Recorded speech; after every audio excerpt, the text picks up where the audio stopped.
Welcome to SIIMcast, a podcast brought to you by the Society for Imaging Informatics and Medicine. Greetings, SIIMcast listeners. Welcome to another installment in our Between Two Fellows series. Today's episode was recorded live at the annual meeting in Austin, Texas. And today we're honored to have Doctors Elizabeth Krupinski and Tessa Cook. These episodes were recorded live, as I mentioned already, at the annual meeting. We all sat around the table, one microphone, no Zoom, no mute. It was glorious. Please enjoy listening.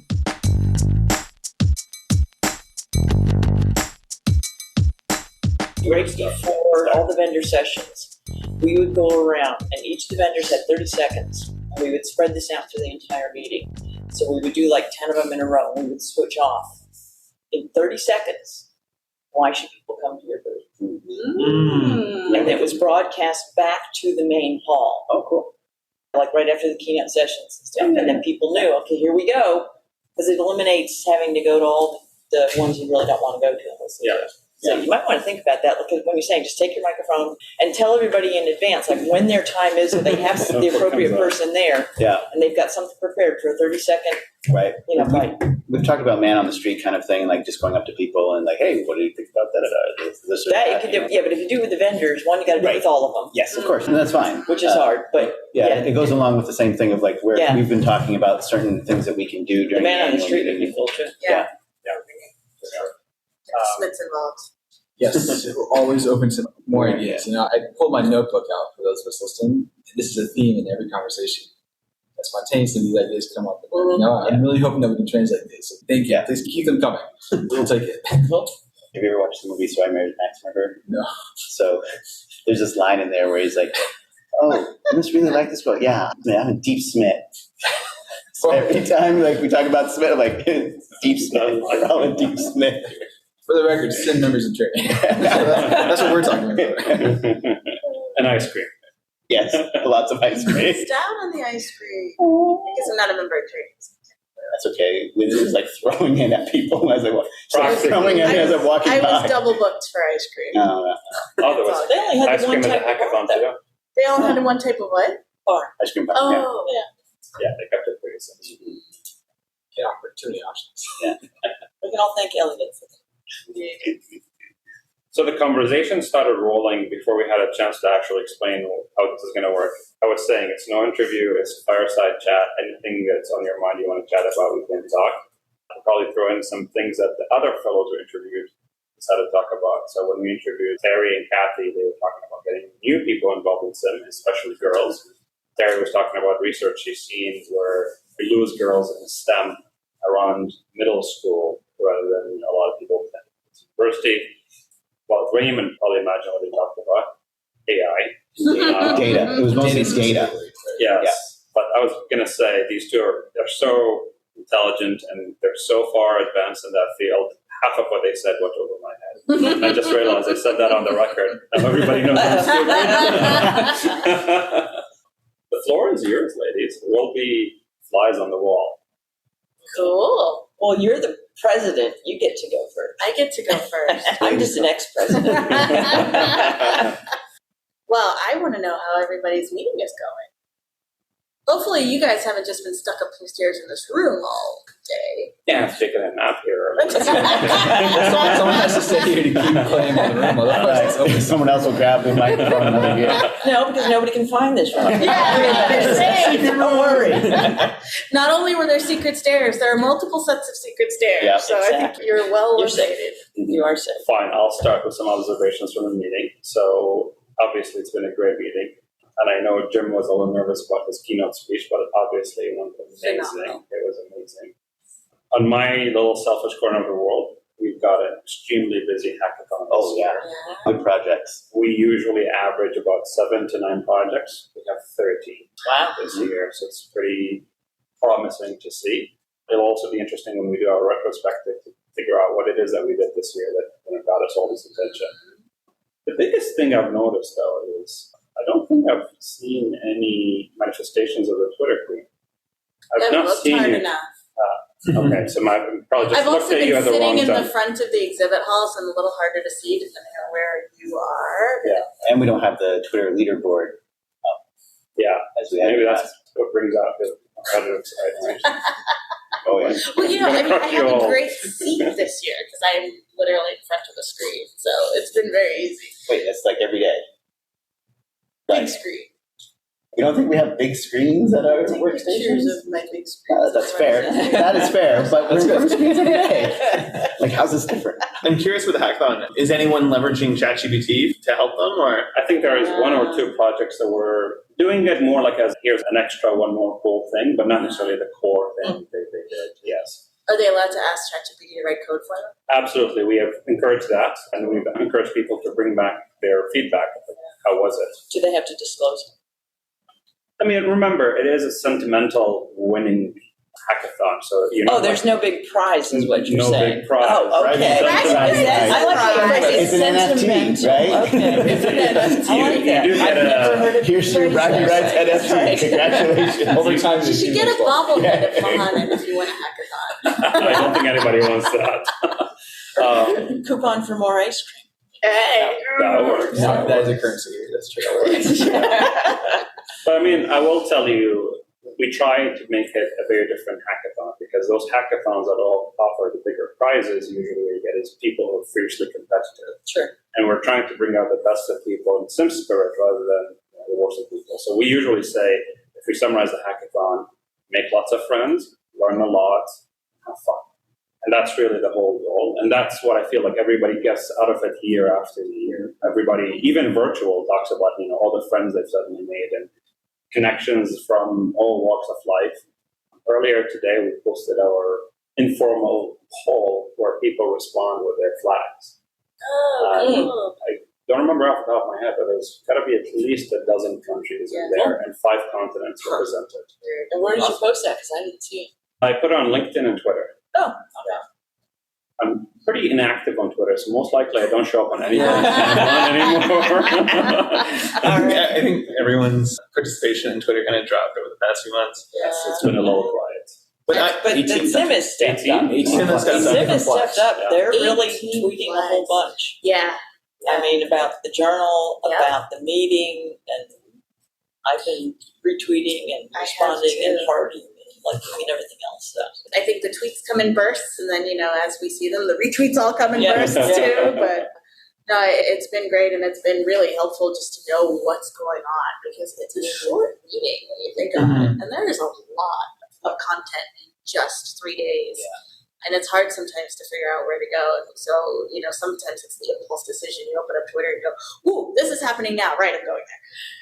Actually, speaking of places to go, has anybody been to the AI playground yet? Please go to the AI playground. I am heading there By later the time today. people hear this, it'll be too late. Let us- It'll be too late. Oh, man. Okay. Next year. Go to the AI playground. Yeah, no. This If you didn't go to the AI playground, you missed out. Yes, there you go. FOMO, yes. Yes. We have wonderful collaborative prompting exercises. So always encouraging our attendees to build on each other's prompts and see what we can do together and emphasizing that spirit. The members in training this year come out in a large group, and that's really exciting. It's a big group, and there are a lot of first-time attendees. At least 4 people in the last 2 days have come up to me and said, wow, it is so easy to network here. I'm not intimidated. And I was really nervous going into it. And these are, I was in their shoes, and so I'm happy that they can see this, right, in role that I am now, where I had that generosity bestowed upon me, and now we're passing it on. So hopefully that's the trend that continues, and we see that cascade to future years. But it's good to see the turnout, and hopefully they're making some connections that will. They are, and Last a I think lifetime. that's, I mean, I think that we were walking to the barbecue last night, and somebody was asking, one of the trainees, and was asking me, well, if you had to rank all your meetings, where would SIIM be and why and all this other stuff? SIIM was obviously way up there at the top. But then we, started to talk about why, and it was literally that it's such an opportunity that SIIM is so diverse in the types of people that come here, like no other meeting. And he was comparing it to RSNA. I said, RSNA has a whole different intent, and you go there for very different reasons. There's a type of networking there, but this is a very different type of networking. And here, it's such a mixture of on a very even plane. You've got the PhDs, you've got the MDs, you've got the trainees, you've got the seniors, you've got those who are CIIPs, who are coming from a more technical background. And at every level of SIIM, you see it in the trainees, you see it in the membership, and you see it at leadership. There's no other meeting that I know of or society that has that level of diverse representation at all levels, especially at the senior level. Other societies will say, well, let's have a trainee on, let's put that honorary trainee on. But then it's either exclusively MDs or PhDs or maybe, something else. But SIIM is so diverse in that. And then, to have a barbecue where everybody just comes and, you walked around last night and everybody was just mingling. Mm-hmm. There weren't these pockets of, there's all the students and the trainees over there and their little clique and all the senior folks over there. It was just, everybody's just wandering around and, chatting about stuff, AI and stuff, but just chatting about life. And that was the cool part. And barbecue. Yeah. And made new friends. Made new friends. Yeah. New friends. And you saw it, in the keynote session today, right? We started out very formal with Jim's, didactic portion. And by the end of it, people were standing on chairs and waving pom-poms and cheering. Yeah. In full disclosure, I was one of those people standing on a chair. But I was trying to video the rock, paper, scissors competition. So championship. Yes, I have so much I texted Rick during that. I was like, little did Jim know that he was going to turn this into gang warfare between the two sides, because you're gathering folks that have lost along with you. So it's you're kind of flashing signs, aren't you? Exactly, right? You're flashing signs. Think about it. You've got your territory, the whole 9 yards. We just got to be careful that after the meeting, people don't go to the airport or go back home and start flashing signs, because we're going to lose a lot of our memberships. Right. Or they go home to practice rock, paper, scissors, and now they're facing injuries. Exactly. Excessive practice. Exactly. Veronica for the we started talking where you were telling us that Terry was talking about how we lose women in STEM so early. And I walked into the hall this morning. This is very tangential to that, sorry. But I walked into the hall this morning, and the first thing I saw on that stage was instructions for rock, paper, scissors. I thought, oh my gosh, my kid would love this right now. Because that is all she wants to do is rock, paper, scissors. No lizard Spock in our house. It's just Yeah. And everyone always picks Spock. Is that true? That's the line that he says. We can't do this because everyone always picks Spock. Right. Okay. Yes, and honestly, at that point, I show. get lost as to what trumps lizard and It's been a little while, but sort of to both of your points about just the diversity of personas and representation in all the different groups here at SIIM, and the fact that it's just there is no hierarchy, right? I mean, I still remember walking in as a first-year resident, understanding about if I'm generous, maybe a third of what people were talking about, and looking at the folks who I didn't realize then were the luminaries of the society that I soon learned, but who were willing to talk to me, who were willing to talk to everybody, right? And I think that's part of why this morning's exercise just so naturally lent itself to the way that it worked, is just that's who we are. That's the SIIM community is, it doesn't matter how many letters you have after your name, or if you have any letters after your name, Right.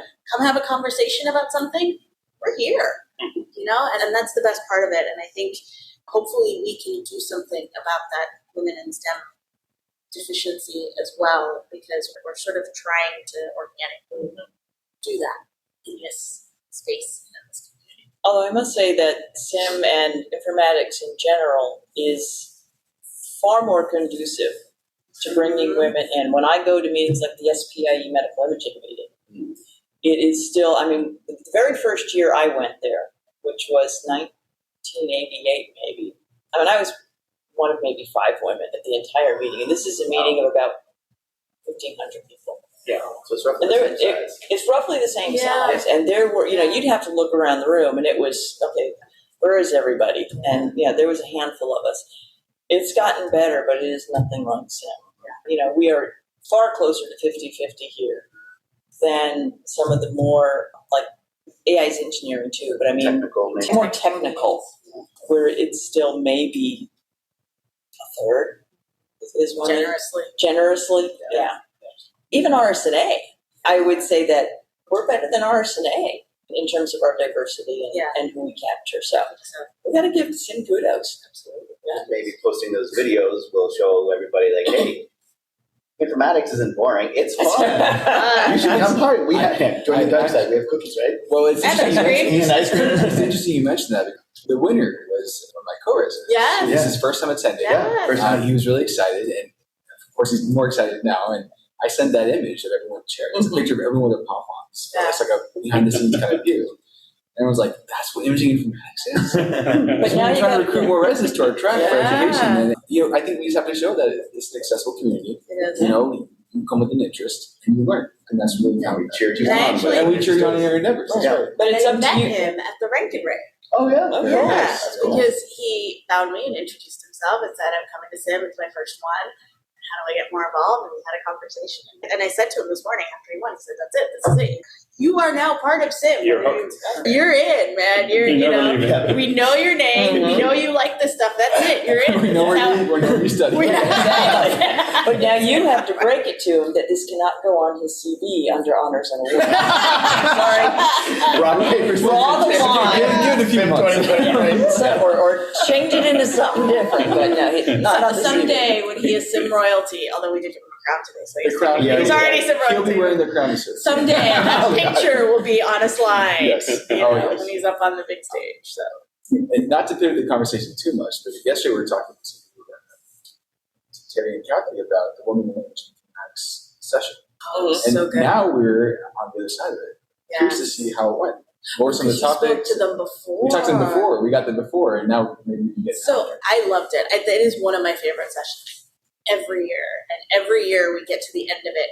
Actually, the AV support tech in the room had to come to me very quietly and say, past time.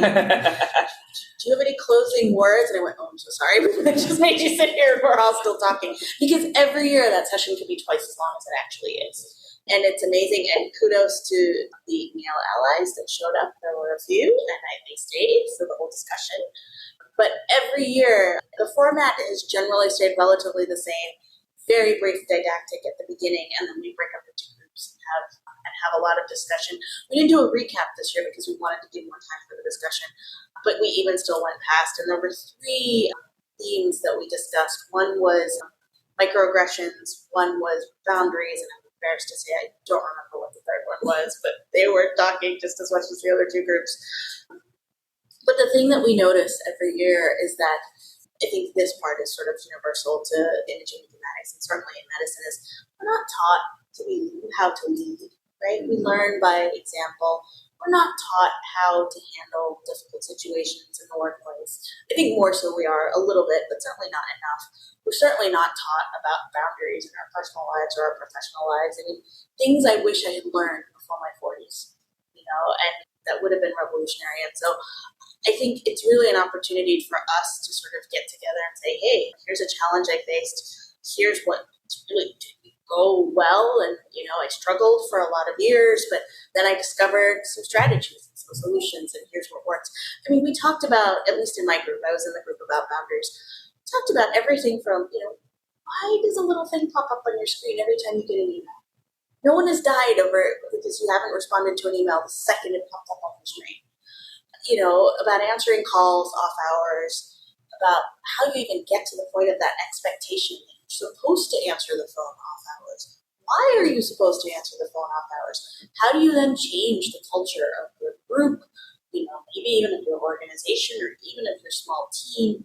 What we as leaders can do to foster a culture where it is acceptable to have a life outside of work and to devote time to that. And, I'll quote Sylvia Devlin, one of our new SIIM fellows, who said, you only have one life, one family, however many children, a spouse.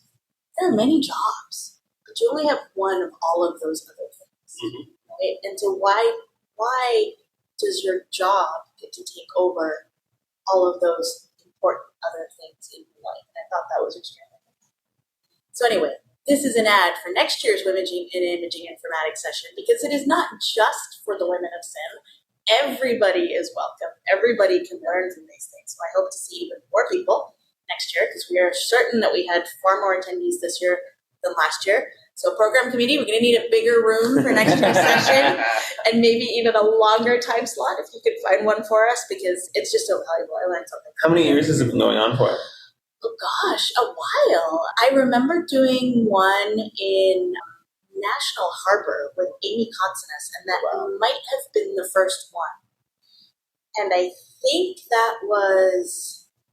It's 8 or 15? I think that was 15. Yeah. Yes, that's been 8. It's been a while.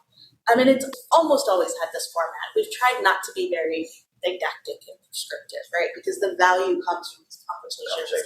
And people share some really personal, vulnerable things around the table.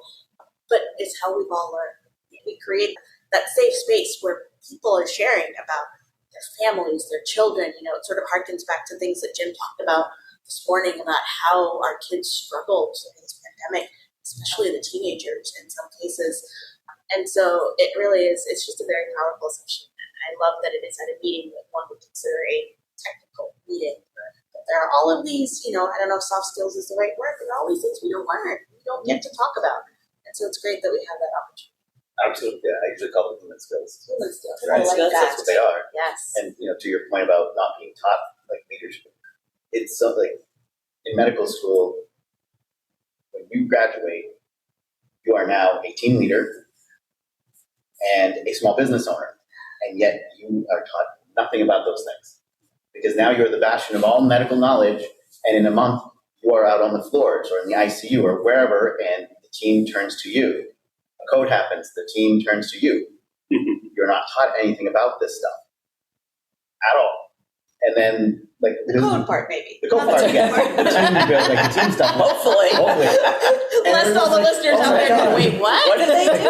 Oh my God, everything's happening so fast. I'm like, have you ever sat for a minute? Because it's a minute between each step in the ACLS protocol. It's a long time. So don't tell me like you don't have time to look in the EHR, But what happens is, like, I'd ask questions about business in med school. Oh, they'll teach you that in residency. I ask those questions in residency. They'll teach you 2 in fellowship. I ask in fellowship. They'll teach you 2. I'm like, everyone just keeps kicking the can down the road. Yeah. And the buck's got to stop someplace. So I'm glad that like these conversations are happening, especially for like those of us that are in deep SMIT, so that they can start learning this stuff. Yeah. No, you don't tease it. So that they can start learning this stuff sooner. And then to your point, it was like learning it later, right? When my hospital was like giving out home workstations, my team was like, "You're the first person going to be on the list. Do you want one?" I'm like, "No. I don't want a station in my house, because once there's a station in the house, there's a foot in the door. I want a clear separation between work. I have no problem driving in. If I'm on call, I'm on call. I will come in, whatever. But suddenly, if there's a station in the house, then it's, oh, hey, can you take care of this? Can you take care of that?" And it's an erosion into my time. When I'm at work, I'm at work. When I'm not at work, you don't need me for anything. And you've established that boundary, and that's great. Yeah. And for what it's worth, what you were saying about kicking the can down the road is true, not just for medicine, Yeah. it's for other disciplines. Oh, right? sure. I'm a computer science graduate. The only thing they taught us outside of technical skills was when you write requirements, do not use the word will, use the word shall. So you don't get But That just covers everything right there. Yeah. That's all you need to know. It's CYA. Yeah. You know, Get to it's funny, we always say in medicine, right? It's like, oh, in medicine we don't learn how to lead. We always just assume that other industries teach people. We don't. You know, and we still don't. we That's still the problem. don't. I mean, Right. yeah. Yeah. I mean, people have been talking about this forever. The opportunities are there, but so often, you know, young faculty and the others in other fields are relying on, unfortunately, somebody else to nominate them for this or to bring their attention to it. Yeah. And that is a way, but, you know, people don't feel empowered to say, I want to attend this course, please nominate me. And so, yeah, we've got to, you know, change things and empower people really to make these decisions about boundaries, about opportunities, because it's not just about sort of the negative side of boundaries. There's positive side of boundaries too, that you've got to be able to think, you know, I can do this. I shouldn't have to go ask people to let me do this. I should be able to say, I want to do this, and have someone there to support me in that decision and help me do it. And, you know, unfortunately, that's still not there. in a lot of places. Although I do feel like, and I will pick on Ali's generation for a second, the members in training, not in a bad way, I'm sorry, I didn't phrase that well, but the members in training, and I, listening to Wujin this morning saying he's an introvert, I can sympathize with that, right? At the end of each day of SIIM, I go and I just sit in my hotel room by myself because I am an extroverted introvert and I can go for a good chunk of the day. But if you ask me to go to the bar at 10 o'clock at night, I'm turning you down because I can't do it. I need to just go and sit in front of a screen, but by myself, right? But I think that your generation and the members in training are so good about making connections.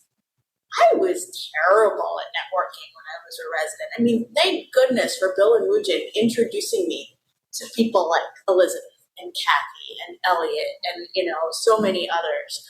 Because I would never have walked up to and not to say that I couldn't have, because that's, again, the beauty of this community. But are you kidding me? It's Elliot Siegel. I'm not just going to go talk to him.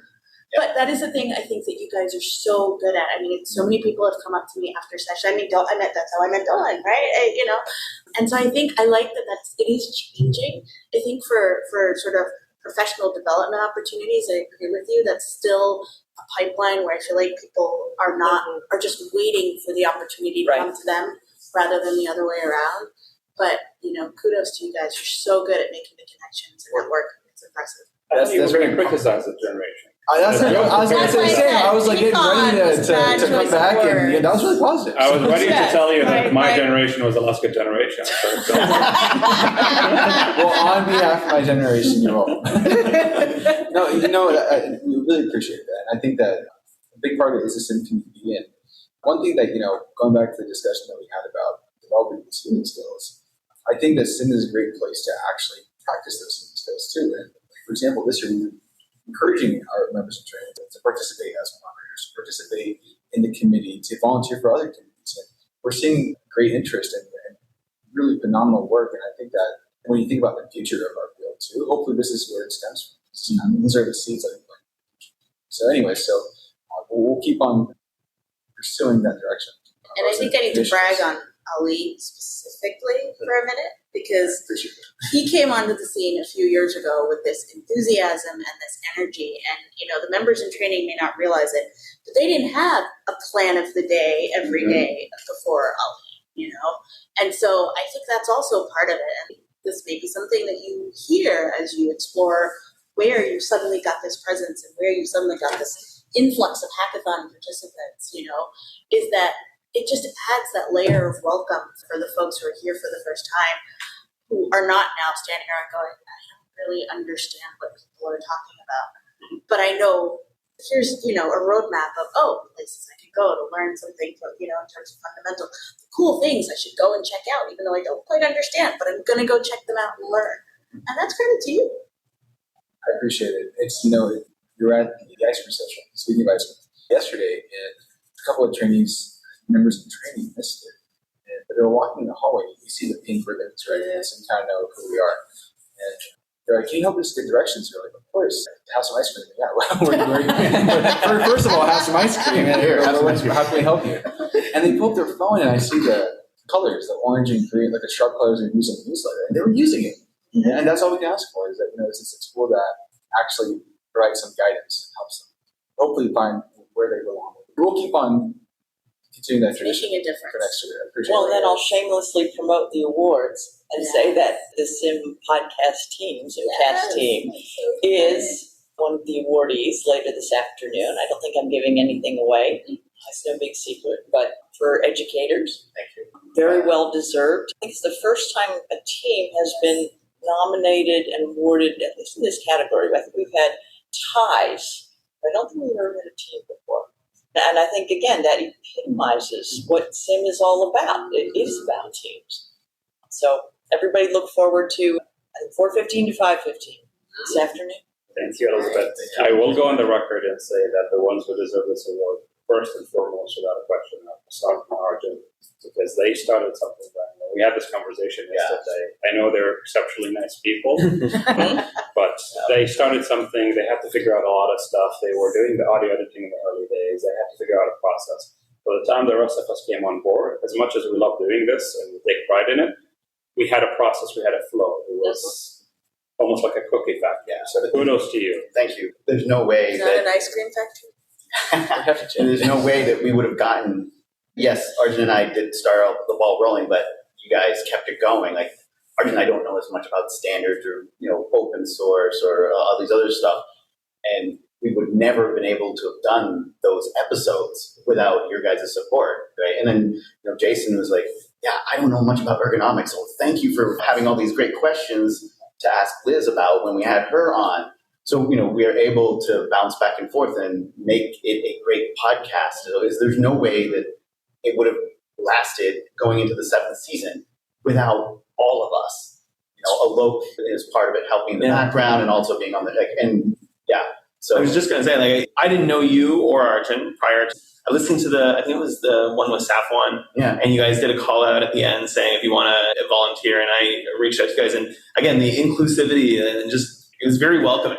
And then you came on, it just felt like, and now here we are 7 years later, or whatever, 6 years later, knowing you. And it's like you build friendships, and SIIM is great. So a good example. This is the first SIIM that we've actually physically met Alok. But we've been in contact with him over the years. He was like, "Oh, when was the last time we hung out and had drinks?" And we're like, "Wait, never. We've never." But it doesn't feel like that. It feels like, "Oh yeah, we've been hanging out for the last few years, of course." And it's just, this is your tribe. It really does feel like you're coming back home. And I'll add my kudos to you and Arjun, because I remember the conversations when you guys first started. We first proposed doing this. There was some resistance. And, there was sort of this acknowledgement of, well, you're about to do a lot of work for what return? But I think you've proved you've proved all the doubters wrong. And it really is, it is phenomenal. I was surprised when Paul contacted and said, we're going to give you X amount of money and da-da-da. I'm like, I'm sorry, what? I was expecting like a couple $100, like, good luck. And like, he gave a substantial amount. He made sure that we had the resources to make things happen. And I was just like, okay, like, we have to make this thing. I can't like flub this up at all. And, we started it going, and it's gotten better and better all the time. It's awesome. I don't know if you realize this, but the podcast actually turned into one of those tools that people discover stuff through. Yes. I've had people tell me that, I've listened to the podcast, and then I Googled SIIM and one thing looked another. Nice. So, sure. And bigger. Now, for the record, I'll also say, to your credit and Arjun, even without the podcast, you guys were always pretty innovative because you were the content engagement committee. So you guys were responsible for parties and podcasts. Party planning committee. We have bobbleheads. It's an important thing. There's a Dwyer lecture bobblehead that we started through the philanthropy. Excellent. So Terry Sybil Schmidt will have her first bobblehead. She'll have her bobblehead. So this will probably be too late for tonight's auction, but I would say bid high and bid off. But And bid again next year. Bid again next year, but this is a limited edition item. The idea for the bobblehead there were discussions about that. Right. I think that's actually Lindsay's idea, if I remember correctly. Okay. Yeah. So did you bid on it? It's way beyond. It's a silent auction. I will share. I was late to the game. It's got to be pretty pricey. It is. Which is good. I think that's a good thing. That's good. And this will probably be released too late for this deadline. But to Jason's point about volunteering, the SIIM volunteer form is open, and I'm sure will be open next year again. So I'll throw it out there. But the deadline for this year is next week. But Plenty of time. plenty of time. Plenty of time. But if you're interested in getting involved in SIIM, the volunteer form opens every year, and we welcome participation. Just tell us who you are, what you want to get involved in, and make it happen. Well, one thing we were talking about yesterday, we were talking about NICRAD. Talking about pipelines to SIIM. NICRAD's phenomenal. I mean, that's one of the ways I got involved. And so we talked about all the work that with the team to establish that, and it's paying dividends on dividends in terms of helping raise awareness, making content accessible. I mean, one thing we're thinking is offering that volunteer form at the end. I know we talked about it, but maybe that's something we could do now. That's a great idea. Directly provide the forms and then have our members who we expect to see as SIIM sign up and join the party. Well, you make a good point. We should put it in the NICRAD Slack for the last couple of years because it's still open for a few days. Even though the podcast listeners won't get to it for this year, those that are on the Slack see it. So I have a question for you, both of you. Given that you've both been in the society for some time and that you've made your way basically to the top, you guys have a very different point of view, both historically, administratively, and everything. Where do you see the society going? What pitfalls that you see ahead based on like historical missteps or this or that? Like, okay, we don't want to do this again. Or like things that it's like, yes, we definitely want to do that. Like, I know next year there's probably going to be a rock, paper, scissors contest, regardless of It's a tradition now. It's going to be a tradition now, right? I guess it's kind of like what things are we doing well, what things can we do better with, and then just kind of thinking over your time with SIIM, SCAR, so on and so forth. Like, there's a lot of more historical perspective that we don't necessarily get a chance to ask people that have come so far through the field. So, having been here longer than Tessa, it's the ability that we've had to morph and to adapt that really characterizes what SIIM is all about. I mean, it started out as RIST, very much into, really technical, then into SCAR and development of PACs, and it's still very technical, getting into standards, into DICOM, and it was a very different kind of meeting years ago, where a lot of the emphasis was on, pure technology, creating the digital community, and it was really driven in a very specific focus. And then as PACS was PACS, I mean, all of a sudden SCAR was faced with, oh my God, are we relevant anymore? What do we do? How do we pivot? And then successfully pivoted into SIIM and brought in a whole very different generation. And I think that actually changed the whole character of the society, of the meeting, of the participants. That's what opened it up, to be honest. I mean, back then it was really, there's the vendors, there's the radiologists, and we got some PhDs over here as well. Moving into SIIM changed it into true partnerships with the vendors, I think, where they really became much more involved in seeing the success of the meeting, and not just in terms of, oh, we're going to go there and sell stuff. Mm-hmm. If they want to sell stuff, they're going to go to RSNA. Right. They're here for very different reasons, and I like those reasons, as again, opposed to, when it was RISC and SCAR. And it really opened it up to, like I said, the whole broader community. It was earlier, Chinese is maybe 5-10% of what the attendance was. And now it's well over 30, I'm sure. I don't know what the exact number is, but it's huge. And, the lessons learned over the years have been, how do we change? How do we pivot? We're now pivoting, I'll be shamelessly promoting again, the journal. So we're now changing what has been the Journal of Digital Imaging since 1988. And again, followed the trend of RISC and SCAR and SIIM throughout to the Journal of Imaging, Informatics, and Medicine.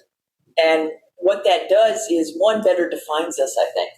Digital imaging is, oh my God, that could be anything. And we get all sorts of very strange and wonderful articles submitted. I just got one this morning on 2 of them, one on plants and one on weapons. It's like, okay, no, sorry. It's quite the juxtaposition. Yeah, but I mean, I think this is really going to put us in a very different position and help us in a challenge that we've been really faced with for 15, 20 years, which is, how do we embrace others than radiology?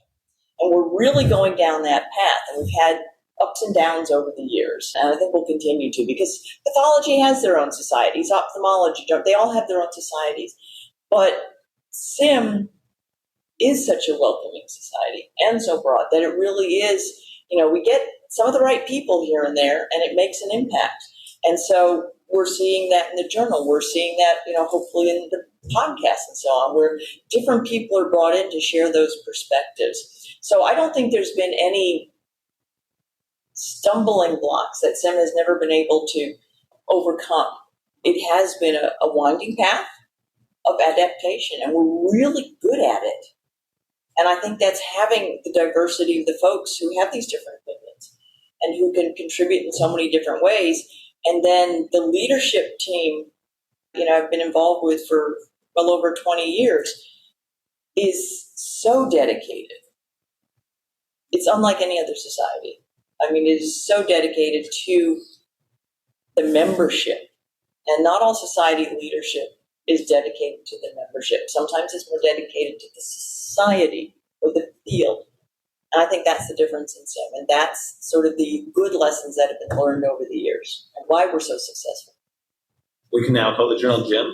No, January. Jim. You got to get it because there's two eyes. Two eyes in there. You got to stretch it out there. Sort of like, we're in Texas. Put a draw on. Yeah. Like my sister's a dentist, so they have JADA, a Journal of American Dental Association. Mm-hmm. So JADA, I'm like, it's so much cooler than JAMA.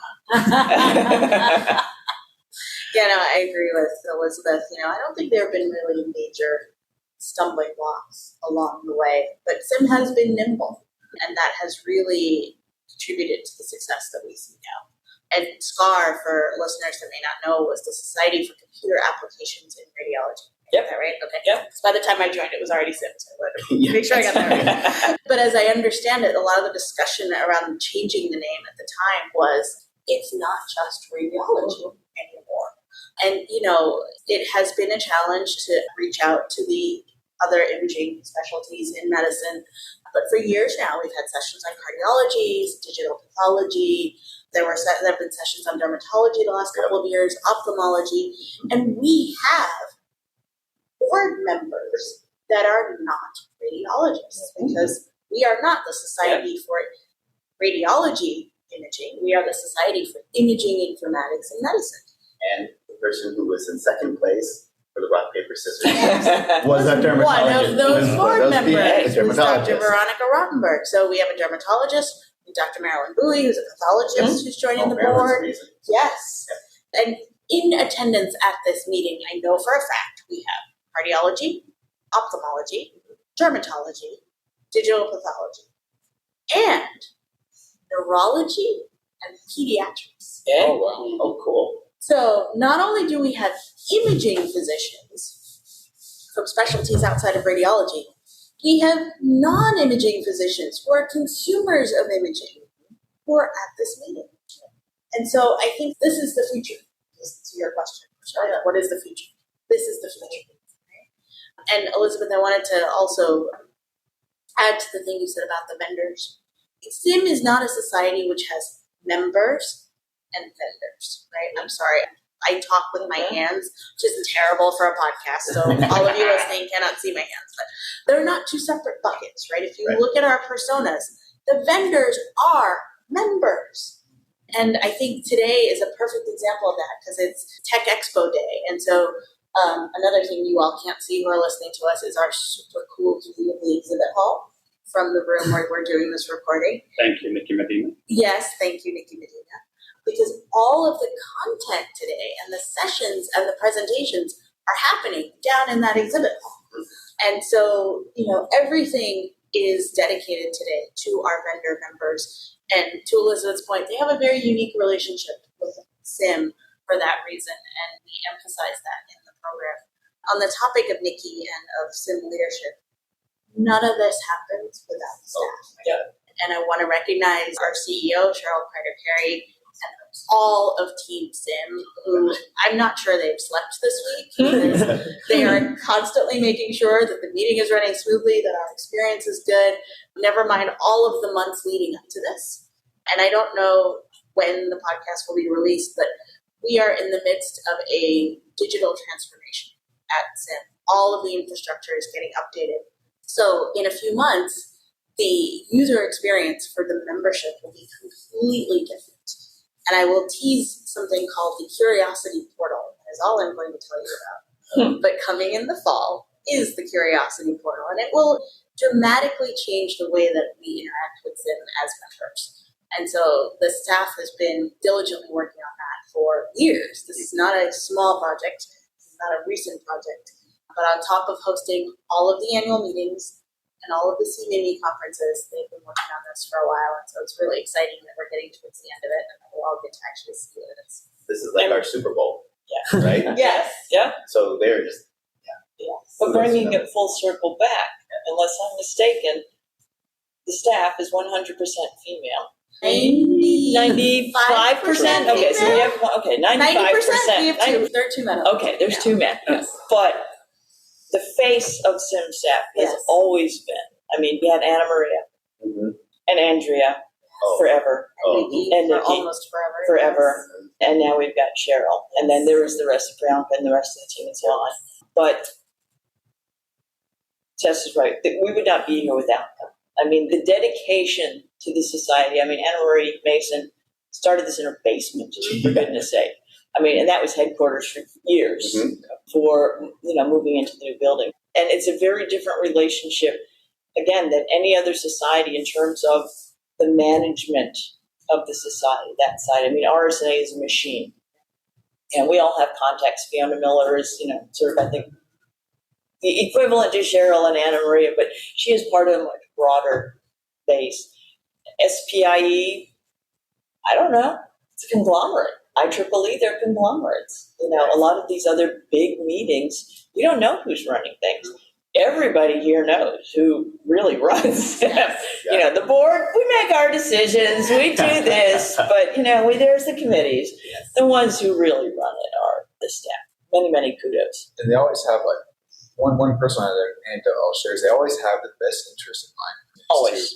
And they're always looking for opportunities for collaboration. I mean, and I'll call Nikki specifically because she saw an opportunity for the members in training. I actually say Smith, but now you got me thinking. The Smith committee had the opportunity for more educational endeavors, and the education committee had similar interests in connecting mentors. And so out of this, Nikki saw an opportunity to help promote our national quarterly conversations, and we had the first one. But it would not have been possible without her helping bridge those two committees. So again, it's just one of many examples of how they kept our best interests in their minds, even when they didn't have to. Which is, it's like more work for them, right? Exactly. Speaking of the staff, I have to say this over and over. Anytime I meet new people at SIIM who are not familiar with the group, and you tell them that the SIIM headquarters is made up of about a dozen or so people, find their job. They're such a mighty machine. It's pretty small for this size of organization, but they do such an amazing job. They go above and beyond. And the size of the staff has actually grown in the last few years. And So, very much so. For years we've been doing amazing things with this small 5 people core group of just absolute rock stars. And so we really keep doing with them. Absolutely. I think we're almost out of time. So, ladies, as much as we enjoyed this conversation, any closing thoughts? Any shout out? Obviously, we mentioned Jim. Yeah, Which makes me if I had to guess, if Jim in his childhood got in trouble, that's probably what he called it. Probably. So hopefully that's it was timely for the session for today. Well, I keep saying that on the day that we change the name of the journal, Jim should return as honorary chair. Or just retire. Maybe that should that could be his ultimate accomplishment, and he should just retire. One of the two. This is awesome. Thank you, ladies, so much. I appreciate all the things you've done for the society over the years and taking time out of your busy schedule to be here with us today. It was obviously not easy to carve that 1 hour that we asked for, but we are very good at nagging people. That's how we got you here. Thank you very much for a fun 1 hour. Yes, for everything absolutely. you all have done for SIIM, for the meeting, and we're really excited to see where the podcast goes next. Yeah.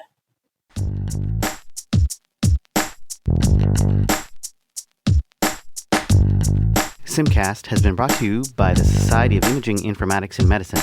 Please visit our website at SIIM.org for more information and educational content, including webinars and an archive of prior episodes. Please follow us on Twitter at SIIM_tweets. Thank you to our listeners for your continued support.